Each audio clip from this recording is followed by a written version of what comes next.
ਸਤਿ ਸ਼੍ਰੀ ਅਕਾਲ ਜੀ, ਤੁਸੀਂ ਦੇਖ ਰਹੇ ਹੋ D5 ਚੈਨਲ ਪੰਜਾਬੀ ਤੇ ਮੈਂ ਹਾਂ ਇਮਰਾਨ ਖਾਨ। D5 ਚੈਨਲ ਪੰਜਾਬੀ ਦੀ ਟੀਮ ਜਿਹੜੀ ਅੱਜ ਗਾਜ਼ੀਆਬਾਦ ਵਿਖੇ ਪਹੁੰਚੀ ਆ ਸੱਚਾਈ ਜਾਣਨ ਦੇ ਲਈ, ਲੋਕਾਂ ਦੇ ਪੱਖ ਜਾਣਨ ਦੇ ਲਈ, ਕਿਉਂਕਿ ਅਫਵਾਹਾਂ ਬੜੀਆਂ ਉੱਡ ਰਹੀਆਂ ਸੀ। ਅਸੀਂ ਇੱਥੇ ਮੌਜੂਦ ਹਾਂ, ਉੱਥੇ ਇੱਕ ਪੰਚਾਇਤ ਘਰ ਬਣਾਇਆ ਹੋਇਆ, ਤੁਹਾਨੂੰ ਤਸਵੀਰ ਦਿਖਾ ਦਿੰਦੇ ਹਾਂ। ਇਸ ਜਿਹੜਾ ਪੰਚਾਇਤ ਘਰ ਬਣਾਇਆ ਹੋਇਆ, ਇਸ ਦੇ ਅੰਦਰ ਦੀਆਂ ਵੀ ਤਸਵੀਰਾਂ ਦਿਖਾਵਾਂਗੇ ਤੇ ਜਿਹੜੇ ਪੰਚਾਇਤ ਦੇ ਮੈਂਬਰ ਨੇ, ਸਕੱਤਰ ਨੇ, ਉਹਨਾਂ ਦੇ ਨਾਲ ਵੀ ਗੱਲਬਾਤ ਕਰਵਾਉਣ ਦੀ ਕੋਸ਼ਿਸ਼ ਕਰਦੇ ਹਾਂ। ਅੰਦਰ ਵੱਲ ਤੁਹਾਨੂੰ ਲੈ ਚੱਲਦੇ ਹਾਂ ਕਿ ਜਿਸ ਤਰ੍ਹਾਂ ਪੰਚਾਇਤ ਘਰ ਬਣਾਇਆ ਹੋਇਆ, ਗੱਲਬਾਤ ਕਰਾਂਗੇ ਅਸੀਂ। ਅੰਦਰ ਵਧੀਆ ਤਸਵੀਰਾਂ ਤੁਹਾਨੂੰ ਦਿਖਾ ਦਿੰਦੇ ਹਾਂ, ਕਿਸ ਤਰ੍ਹਾਂ ਜਿਹੜੇ ਇੱਥੇ ਆਗੂ ਨੇ, ਜਿਹੜੇ ਕਿਸਾਨਾਂ ਦੇ। ਰਾਜਪਾਲ ਜੀ ਸਾਡੇ ਨਾਲ ਮੌਜੂਦ ਨੇ, ਜਿਹੜੇ ਕਿਸਾਨ ਆਗੂ ਨੇ, ਇਹ ਇੱਕ ਸਕੱਤਰ ਵੀ ਨੇ, ਇਹ ਇਹਨਾਂ ਨਾਲ ਗੱਲਬਾਤ ਕਰਦੇ ਹਾਂ। ਰਾਜਪਾਲ ਜੀ, ਜਿਹੜਾ ਇੱਥੇ ਗਾਜ਼ੀਆ ਬਾਰਡਰ ਤੇ ਖਾਸ ਕਰਕੇ ਇਸ ਨੂੰ ਬੜੀ ਕੋਸ਼ਿਸ਼ਾਂ ਹੋਈਆਂ ਸੀ, ਜਦੋਂ 26 ਤਰੀਕ ਦੀ ਹਿੰਸਾ ਸੀ, ਹਿੰਸਾ ਤੋਂ ਬਾਅਦ ਬੜੀਆਂ ਕੋਸ਼ਿਸ਼ਾਂ ਹੋਈਆਂ ਸੀ ਕਿ ਅੰਦੋਲਨ ਖਤਮ ਕੀਤਾ ਜਾਵੇ, ਪਰ ਇੱਕ ਡਕੈਤ ਸਾਹਿਬ ਦੇ ਹੰਝੂਆਂ ਨੇ ਇਹ ਅੰਦੋਲਨ ਨੂੰ ਮੁੜ ਤੋਂ ਉਵੇਂ ਨਹੀਂ ਬਲਕਿ ਉਸ ਤੋਂ ਵੀ ਜ਼ਿਆਦਾ खड़ा करता। साथियों, जैसा कि परमात्मा को मंजूर होता है वो होता है, लेकिन हमारी सरकार बड़ी उसके साथ हम लाए थे कि मोदी जी किसानों के लिए कुछ भला करेंगे। चलो, जिन्होंने तरह तरह की घोषणा की थी, मैं चाय बेचने वाला हूँ, ये हूँ, मेरे कुछ नहीं है, मैं झोले लेके आया हूँ, झोले लेके जाऊँगा, न देश को बिकने दूँगा, न देश को मिटने दूँगा, न लुटने दूँगा, और किसानों की आमदनी दूनी करेंगे, हम लाभकारी मूल्य देंगे, हम स्वामीनाथन की रिपोर्ट को लागू करेंगे, किसान का कर्जा माफ़ कर देंगे, और किसान के हर खाते में 15-15 लाख रुपए देश के सरकार खाते में होंगे, कायदे वापस लाएंगे। अच्छा राजपाल जी, एक बात और बड़ी अहम बात है, अब जो डकैत साहब ने 2 अक्टूबर तक का अल्टीमेटम दिया सरकार को, उसके बाद जो सवाल हैं जो उठने शुरू हो गए हैं कि आखिर इतना लंबा समय क्यों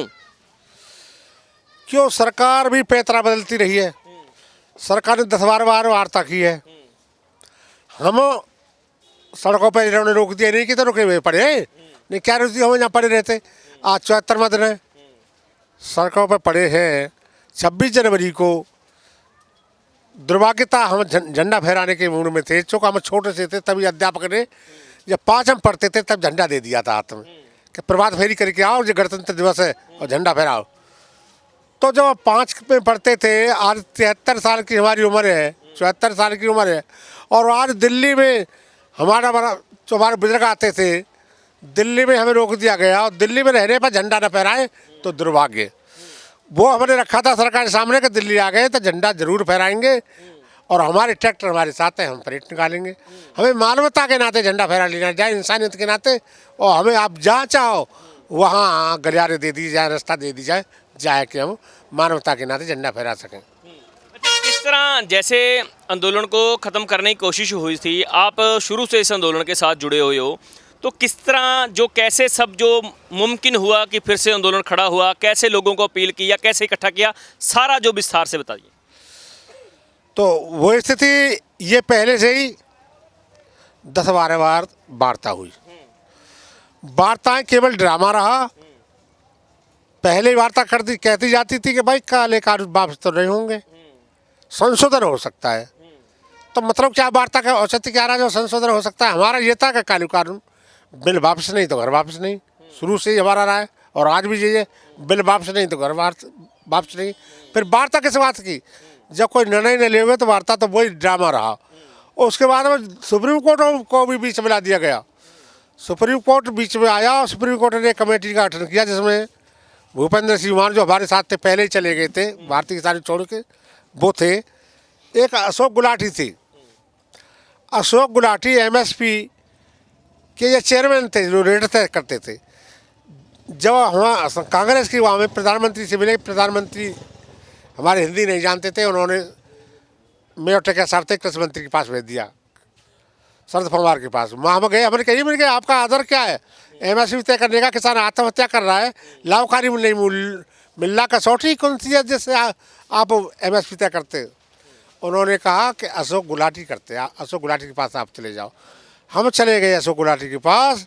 अशोक गुलाटी से मैंने कहा आप कौन सी पैमाना है, आप पे कौन सी कसौटी है? आज देश में आत्महत्या बढ़ रही है, हालात ख़राब हो गए हमारे, हम नंग हो गए, और रेट ऐसे दिए जाते हैं जैसे राजपाल जी, ये जो आंदोलन है, आंदोलन कैसे मुमकिन हुआ? दोबारा से 26 तारीख के बाद एक तरफ से पुलिस की तरफ से कार्रवाई हुई थी, उसके बाद कैसे ये सारा मुमकिन हो सका, आंदोलन फिर से जो खड़ा हुआ, उसके बारे में बताइए।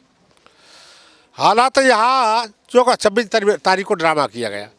26 तारीख को हमें गलियारे दूसरे दे दिए गए, हमारे ट्रैक्टर हमसे पहले अराजक तक तो भेज दिए गए, जो वो 8 बजे 9 बजे पहुँच गए थे, लाइन में लगे हुए थे। जब हमारा कार्यक्रम 11 बजे से शुरू था, वो 8 बजे लाइन में लगे हुए थे, और उन्हीं के बीच हमारे ट्रैक्टर चल दिए। हालांकि सब वापस कराए, सारी बात कराई। हमारे किसी भी आदमी ने एक मुँह भरी थी कहीं ठेला से या कहीं चुराई हो, क्या कोई और अनियमितता की हुई, उन्हीं का सारा ड्रामा था। एक दीप सिद्धू नाम का आदमी, जिसके द्वारा झंडा फहरा दिया गया, अराजकता करा दी गई, और एक हमारा आदमी भी वहाँ शहीद हो गया। और वो सब कराने के बाद में पूरा आतंक इन्होंने कर दिया कि इन्होंने दूसरे धर्म का झंडा फहरा दिया, ये है, ये खालिस्तानी है, पाकिस्तानी है, मतलब 50 तरह की बात उन्होंने करी। उसने बर्दाश्त किया, उससे कुछ संगठन पर असर पड़ा। भाई गलत तो गलत ही है। जब आप कह रहे हो, आप सारे यही कह रहे हैं, किसान जत्थेबंदियां ये कह रही हैं कि दीप सिद्धू ने झंडा लहरा दिया, लेकिन दीप सिद्धू ने कोई खालिस्तानी का झंडा नहीं लहराया। दीप सिद्धू ने तो सिर्फ एक केसरी झंडा, जो गुरुओं का झंडा, वो लहराया। तो उस पर एतराज क्यों हुआ जो किसान जत्थेबंदियों को भी? हाँ भाई, कोई व्यक्तिगत तो सही बात है, उसका भी नहीं ऐतराज होना था, पर वो ड्रामा था ना सरकार द्वारा ड्रामा किया गया था कि इन्हें बदनाम करें, संगठन को नेस्तनाबूद कर दे, इसी आधार पर वो उखाड़ दे।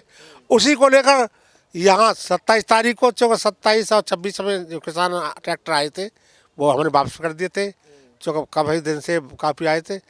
28 की रात को यहाँ बहुत सारा फोर्स, 26 की रात को प्रयास किए गए थे, 26 को 27 को किए गए, 28 को किए गए। 28 को तो वो स्थिति थी कि सारा फोर्स यहाँ छावनी बना दी गई थी, और हमने इसी में मैंने पंचायत करी थी राष्ट्रीय कार्यकारिणी की, और निर्णय ले लिया था कि कोई बात नहीं है, हम धरना तो वापस नहीं करेंगे, न छोड़ के जाएंगे, वो हमें अरेस्ट करें तो जेल जाएंगे। ये निर्णय ले चुके थे, उसी के लिए हम तैयार थे। वो सूची देने जा रहे थे, उसके बीच में पुलिस वाले आके बताते हैं कि तुम जा रहे हो, लेकिन तुम्हारे बाद में तो यहाँ ये हाल हो रहा है कि देखो यहाँ भाजपा के गुंडे, भाजपा का विधायक डंडा लेते हुए हाय तो मच रही है। तो फिर टिकैत जी को एकदम ऐसा आया, अरे कि फिर तो मरना ही है, हमसे पीछे मेरे जेल जाने के पीछे तो जहाँ तो वह होगी, हम पे सरदारों पे या किसी पर लाठी टूटेंगी, इससे तो जेल का जाना, हमें आमने सामने मर जाना ठीक है।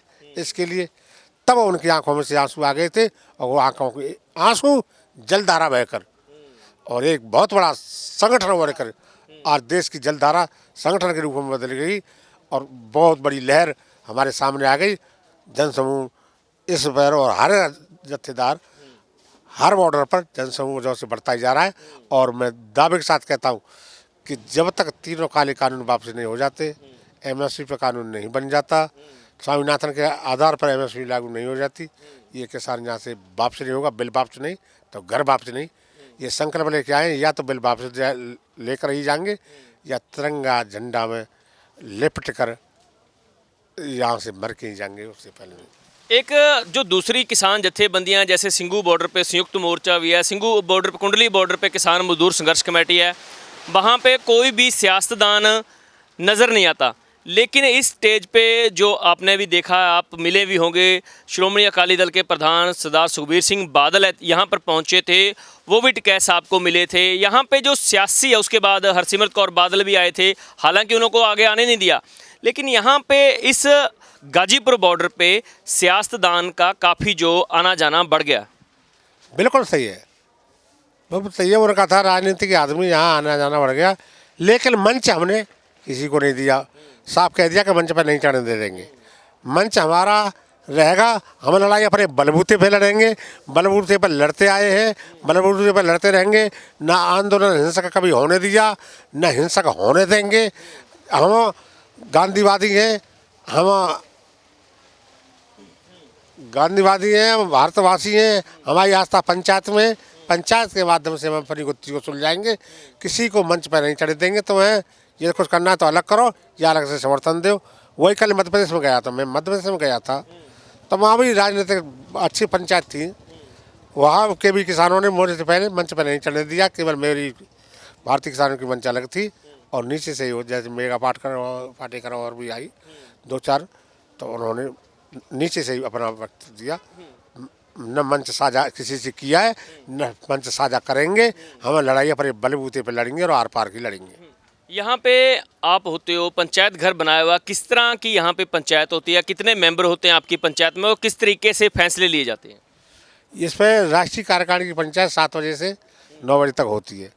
मैं ही संचालन करता हूँ, तो राष्ट्रीय महासचिव के होने के नाते मैं रोजाना लेता हूँ, सारी गतिविधियों पर विचार करते हैं।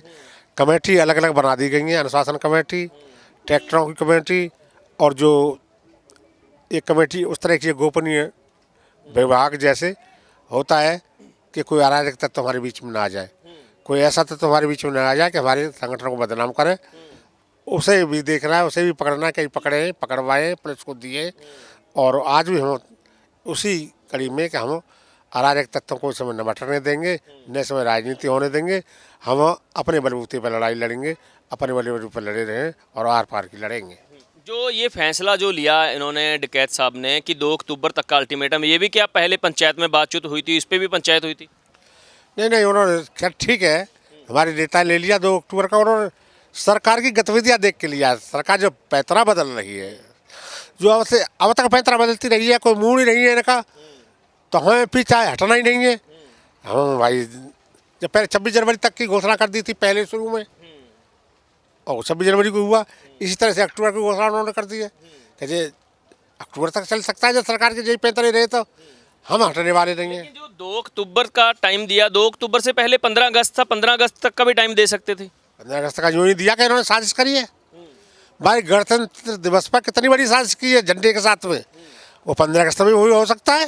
2 अक्टूबर को भी कर सकती है अगर साजिश करने पे आए। वो झंडा थोड़ा फहरा जाएगा 2 अगस्त को, समाधि पर फूल पुष्पमाला पड़ेंगे तो समय अधिकार सब चला झंडा फहराने का काम तो पहले भी नहीं था ना, पहले भी कॉल नहीं थी किसानों की कि झंडा फहरा जाएगा। हाँ, पहले भी नहीं थी बिल्कुल, पर वो माध्यम तो उन्होंने बना लिया उस तरह का। अराजक तत्वों ने आके सरकार के रोड से दाके कि हमें बदनाम करने के लिए, संगठन को तोड़ने के लिए वो सारी गतिविधियाँ बनाई गई। तो इनका मंसूबा नहीं पूरा होगा। किसान अपने बलबूते पर लड़ेगा, लड़ता रहा है और अपनी लड़ाई लड़ेगा। जी जी, बहुत बहुत धन्यवाद। धन्यवाद। ਸੋ ਇੱਕ ਪੰਚਾਇਤ ਜਿਹੜੀ ਬਣਾਈ ਗਈ ਹੈ ਇੱਥੇ ਪੰਚਾਇਤ ਘਰ ਦੇ ਵਿੱਚ ਬੈਠੇ ਹਾਂ ਅਸੀਂ। ਰਾਜਪਾਲ ਜਿਹੜੇ ਆ ਇਸ ਪੰਚਾਇਤ ਦੀ ਅਗਵਾਈ ਕਰਦੇ ਨੇ। ਸਾਰੇ ਤੱਥਾਂ ਦੇ ਆਧਾਰ ਤੇ ਜਿਹੜੀ ਆ ਗੱਲ ਹੁੰਦੀ ਆ, ਕੋਈ ਸ਼ਰਾਰਤੀ ਅਨਸਰ ਨਾ ਇੱਥੇ ਘੁਸ ਜਾਵੇ, ਕਿਸ ਤਰ੍ਹਾਂ ਦਾ ਮਾਹੌਲ ਰੱਖਣਾ, ਸਥਿਤੀ ਜਿਹੜੀ ਆ ਪੂਰੀ ਕਿਸ ਤਰ੍ਹਾਂ ਕਾਬੂ ਦੇ ਵਿੱਚ ਰੱਖਣੀ ਆ, ਇਹ ਜਿਹੜੇ ਸਾਰੇ ਫੈਸਲੇ ਲਏ ਜਾਂਦੇ ਨੇ। ਹੋਰ ਵੀ ਤੁਹਾਨੂੰ ਗਾਜੀਪੁਰ ਦੀਆਂ ਤਸਵੀਰਾਂ ਦਿਖਾਵਾਂਗੇ, ਗਾਜੀਪੁਰ ਤੇ ਕਿਸ ਤਰ੍ਹਾਂ ਦੇ ਹਾਲਾਤ ਨੇ ਉਹ ਵੀ ਦਿਖਾਵਾਂਗੇ। ਗਾਜੀਪੁਰ ਦੇ ਲੋਕਾਂ ਦਾ ਜਿਹੜਾ ਇਸ ਸੰਘਰਸ਼ ਦੇ ਵਿੱਚ ਬੈਠੇ ਨੇ, ਕੀ ਕਹਿਣਾ ਲੋਕਾਂ ਦਾ, ਉਹ ਵੀ ਤੁਹਾਡੇ ਤੱਕ ਪਹੁੰਚਾਵਾਂਗੇ ਕਿਉਂਕਿ ਸੱਚਾਈ ਜਾਣਨੀ ਬਹੁਤ ਜ਼ਰੂਰੀ ਆ। ਹੱਕ ਸੱਚ ਦੀ ਆਵਾਜ਼ ਅਸੀਂ ਸ਼ੁਰੂਆਤ ਤੋਂ ਹੀ ਤੁਹਾਡੇ ਤੱਕ ਪਹੁੰਚਾਉਂਦੇ ਆ ਰਹੇ ਹਾਂ ਤੇ ਅੱਗੇ ਵੀ ਹੱਕ ਸੱਚ ਦੀ ਆਵਾਜ਼ ਅਸੀਂ ਤੁਹਾਡੇ ਤੱਕ ਪਹੁੰਚਾਵਾਂਗੇ। ਕੈਮਰਾਮੈਨ ਗੁਰਪ੍ਰੀਤ ਸੱਭਰਵਾਲ ਦੇ ਨਾਲ Imran Khan, D5 channel Punjabi. D5 channel Punjabi ਹੁਣੇ ਸਬਸਕ੍ਰਾਈਬ ਕਰੋ, ਬੈਲ ਆਈਕਨ ਤੇ ਕਲਿੱਕ ਕਰੋ।